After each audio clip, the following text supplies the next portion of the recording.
So memory is a factor that's got to be taken into consideration. But what about your attention? Your attention span. You've been working for some period of time, and your mind begins to wander. You begin to stray. You begin to lose your focus. Maybe you're distracted. Maybe somebody walks into the room. Maybe there's a fly flying around. Maybe a mosquito bites you, but you get distracted. That could be a problem. That could lead to error in your copying. But what about fatigue? The simple physical fatigue, mental fatigue. You've been doing it for hours. You're tired. You've been copying and copying and copying, and your mind is simply worn out. All of these factors go to make up that human element where, again, we're told to err is human.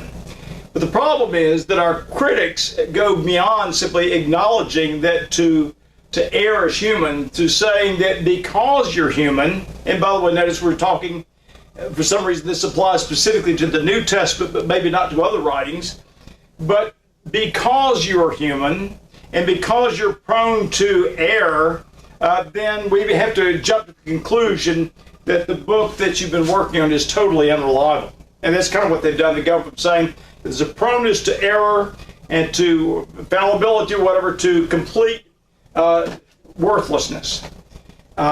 It's totally unreliable. Let me cite probably the most important critic, probably the harshest critic of the New Testament today, Bart Ehrman of the University of North Carolina. He wrote a book, a best-selling book he called Misquoting Jesus, and the idea there is that we don't have a clue what Jesus really said, and so you get quotations, but whoever wrote these documents is misquoting Jesus because they didn't know what they were saying. They were making it up as they went along, maybe. But the book Misquoting Jesus was a bestseller, and let me cite this author, Bart Ehrman, because this is a very popular audience with people like Shabir Ali and Muslim critics. Not only, he writes, not only do we not have the originals, we don't have the first copies of the originals. We don't even have copies of the copies of the originals or copies of the copies of the copies of the originals. What we have are copies made later, much, much later, and these all differ from one another in thousands of places, in so many places that we don't even know how many differences there are. Mistakes multiply and get repeated again and again, and so it goes for centuries. There are more, and notice what he's saying here. There are more variations among our manuscripts than there are words in the New Testament. I'm going to give that to you again. That is a stunning statement. There are more variations among our manuscripts, these Greek manuscripts that we have. More variations there than there are words in the New Testament. I'm not sure I can wrap my mind around it. How's that even possible? But that's what he says. And again, he's repeated. Shabir Ali's quoting him often. In other words, he's saying the thought of being able to recreate anything that even approximates the originals of the Greek New Testament has to be dismissed as a lost cause. No way we can do that. Let me go ahead and cite. I've mentioned Shabir Ali several times, that if I were a Muslim, this is the guy that I would want representing me. I think he's probably the most capable representative of their faith, and in terms of defending the Quran, attacking the New Testament, he's probably the most articulate. Here's what he says, I'm quoting him here. He says, there are 400,000 variant readings in your New Testament, 30,000 in Luke alone. 30,000 in Luke alone, he says. It is safe to say that there is not one sentence in the New Testament in which the manuscript tradition is wholly uniform. There are thousands which have an effect on the meaning of the text that most do not, he insists, is irrelevant. The point is that the text has been corrupted. So as a result of the fact that the text has been corrupted, we're told that it has to be dismissed altogether. The New Testament has to be dismissed altogether as unreliable, and the teachings that it presents about Jesus of Nazareth have to be dismissed out of hand as being totally worthless. Let's go on and look at the matter of the work of the scribes and errors that are made in the process of writing, scribal errors, what we speak of as textual variants. That's at the heart of this whole issue, by the way. Textual variants, and a variant, a textual variant, is any variation in the text between two or more manuscripts. Some of these are notable, very notable. Others are not. Most are not. The overwhelming majority are not. Let me go ahead and say that. the differences in wording, including the order in which words appear, the omission of words, or maybe the addition of words, or even differences in spelling. Some of the errors with these variant readings are no more significant than a matter of spelling. Others are maybe an entire verse is affected, or maybe an entire passage. And let me go ahead and get this out of the way. There are two notable passages, not just a word or a letter or a verse, but an entire section, an entire passage that are disputable.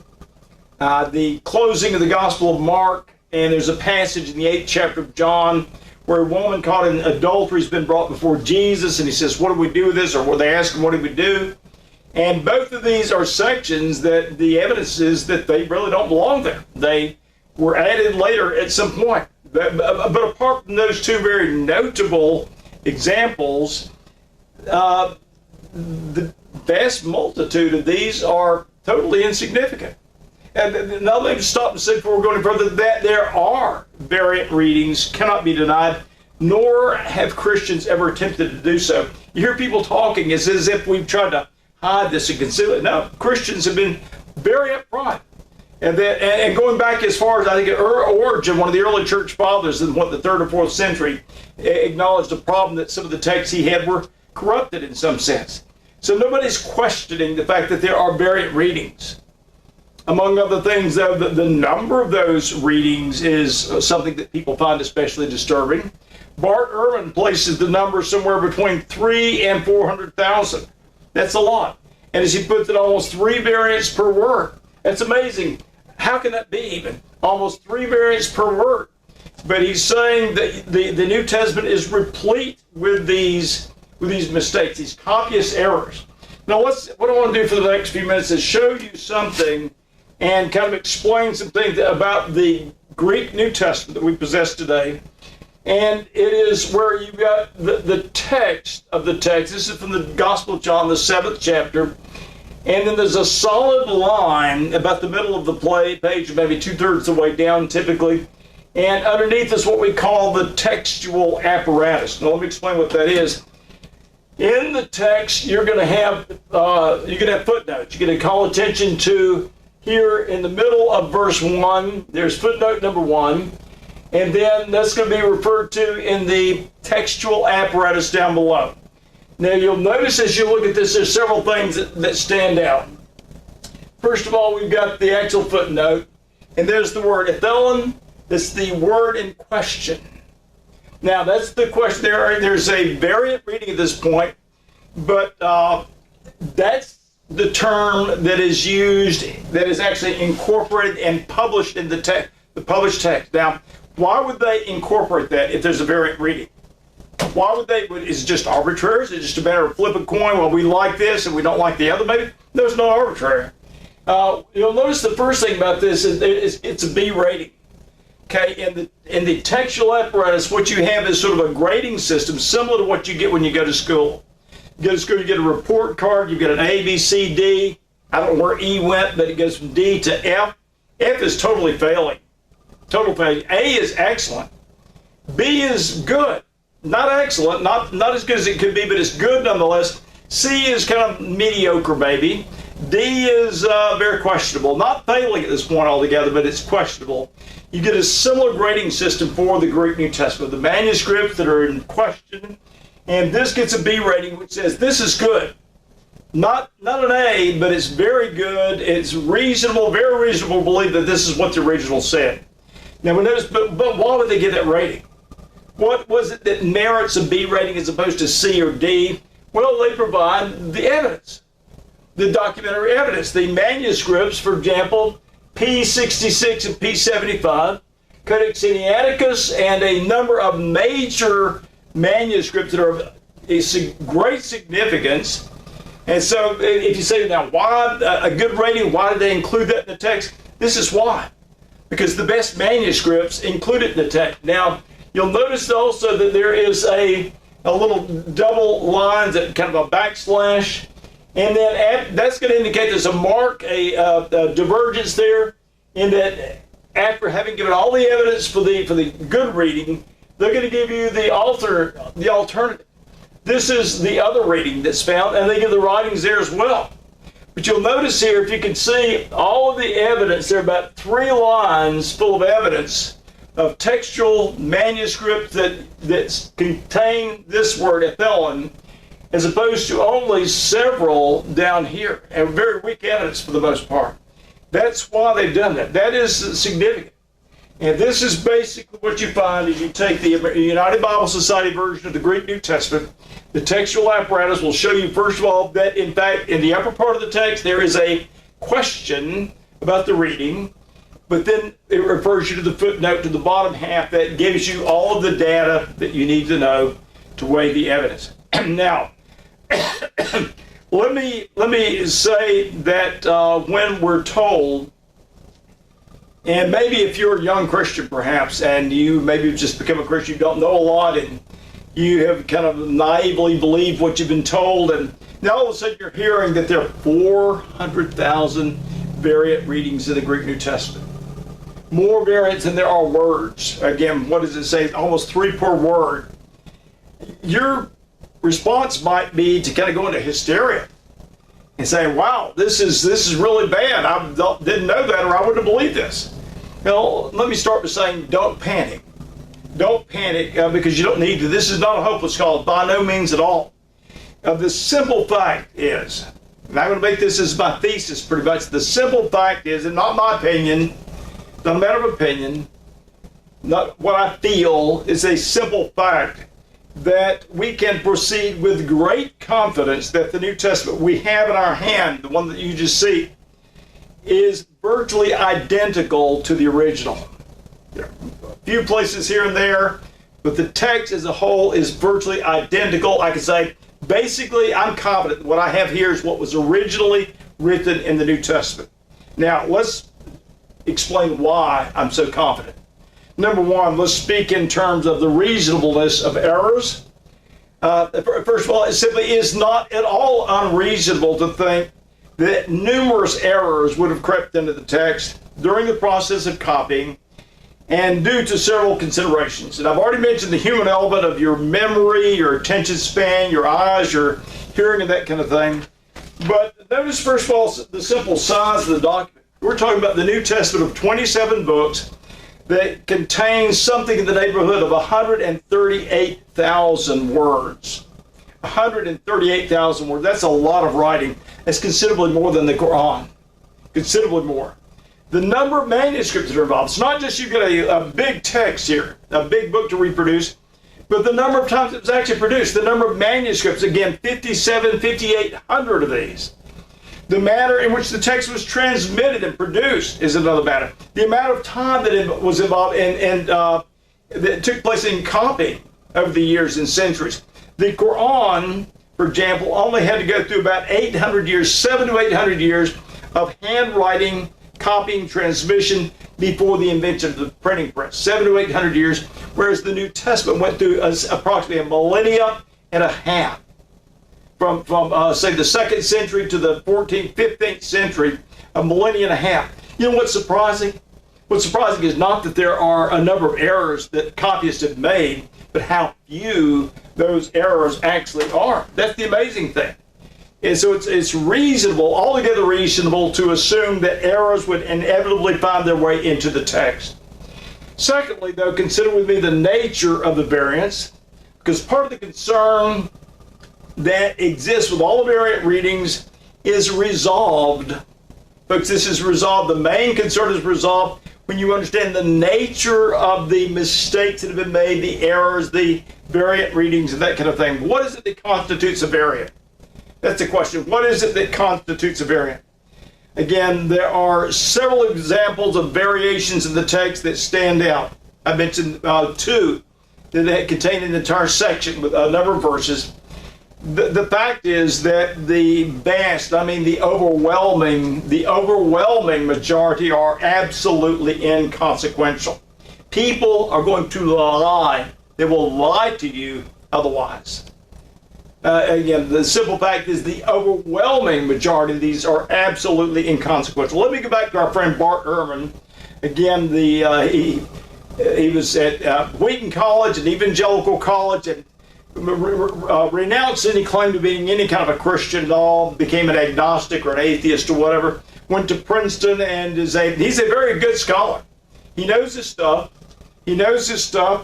But he is probably the single harshest critic of the New Testament today. And again, he's got a lot of big fans within the Muslim community. They love him because he gives them ammunition if somebody says, well, I used to be a Christian, and let me show you how bad this book is. Well, let me quote Barter. Far and away, most changes are the result of simple mistakes. By the way, it's not some kind of an agenda. Some people want to suggest, well, there's some kind of an agenda, a political agenda or whatever, that somebody has. They're changing things. There's no agenda. He's saying, this is the critic. By and far, simple mistakes, slips of the pen, accidental omissions, inadvertent additions, misspelled words, blunders of one sort or another. To be sure, all of the hundreds of thousands of changes found among the manuscripts, most of them are completely insignificant. You got to catch it. You've got to understand. This is the harshest critic. The guy he's the go-to guy for people like Shamir Ali and Zakir Naik, and those guys. Most of them are completely insignificant. And what I want to do is borrow something from a guy named Greg Kokel, and he calls it Aunt Sally's recipe. Let's just imagine this is Aunt Sally, and she's got a recipe book here, Aunt Sally's Secret Recipe. And let me kind of relate what he says. This is an illustration, kind of a made-up story to illustrate the nature of what we're dealing with New Testament variant readings. Aunt Sally learned, one night she goes to bed, goes to sleep, her head's on the pillow, she's sleeping soundly. She has a dream. And in this dream, she dreams of a recipe for some kind of an elixir, some kind of a magical formula, something you drink. And it's an elixir that preserves your youth. I think about the mythical fountain of youth. You know, it used to be thought maybe in Florida or somewhere like that, and people came Ponce de Leon looking for the mythical fountain of youth. You drink the water out of this mystical fountain and you get young. You go back to being youth. And so she finds this elixir that preserves your youth. When she wakes up, she scribbles down the complex directions on a piece of paper, and then runs to the kitchen immediately and mixes up a batch of this Sally's secret sauce. In a few days, she is transformed into a picture of radiant youth. Instead of being a 50 or 60-year-old, she's like a 20-year-old now. She's the picture of youth. She's so excited that she sends detailed handwritten instructions to her 3 bridge partners. They play cards together every week to come on Tuesday afternoon. They play cards. And the best of buddies, she sends detailed handwritten instructions to each of these 3 women, who in turn make copies for 10 of their close friends. So you've got maybe 30 copies or whatever. Everything goes well until one day Aunt Sally's little pet schnauzer, or a little puppy dog, eats the instructions. And she's distraught. What do I do? She contacts her friends. Each of these 3 ladies explains what's happened, and amazingly, they mysteriously have undergone a similar fate. Something's happened to theirs as well. So each of them contact their 10 friends each, and they attempt to recover the original writing and the original wording. Sally rounds up all of the copies as they mail them into her. Puts them all out of 30 or so copies. When she spreads them out on the table, she begins to look and notice that there's some differences among them. Some of them read differently. 23 are virtually the same except for some misspelled words, and some of the words, rather than being written out, are just abbreviated.